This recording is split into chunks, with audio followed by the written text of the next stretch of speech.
मुंबईतील ताडदेव परिसरातील Wellington Heights इमारतीच्या रहिवाशांवर मोठं संकट ओढावलंय।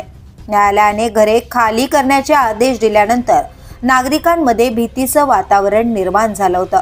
अनेक वर्षांपासून ऑक्युपन्सी सर्टिफिकेट प्रलंबित असल्याने आणि बिल्डरकडून झालेल्या फसवणुकीमुळे रहिवाशांना मोठा धक्का बसला होता।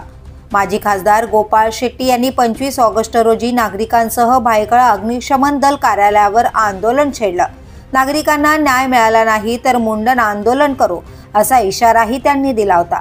आणि याच पार्श्वभूमीवर उपनगराचे सहपालकमंत्री मंगलप्रभात लोढा यांनी रहिवाशांच्या मागण्यांना पाठिंबा देत मुख्यमंत्री देवेंद्र फडणवीस यांच्याकडे विषय मांडला। नागरिकांवर अन्याय होऊ नये यासाठी मुख्यमंत्र्यांनी तातडीने हस्तक्षेप केला।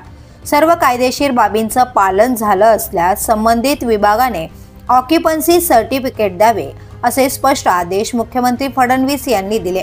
या निर्णयामुळे वेलिंग्टन हाइटच्या शेकडो रहिवाशांना अखेर मोठा दिलासा मिळालाय। नागरिकांवरचा टांगता प्रश्न सुटला असून आता त्यांना आपल्या हक्काचे घर सुरक्षितपणे उपभोगता येणार आहे। मंत्री मंगलप्रभात लोढा यांनी मुख्यमंत्र्यांचे आभार मानले आहेत आणि जनतेच्या हक्काचे रक्षण करण्यासाठी मुख्यमंत्री नेहमीच लोकांच्या सोबत राहतील असा विश्वास त्यांनी व्यक्त केलाय। The police news bureau, Mumbai.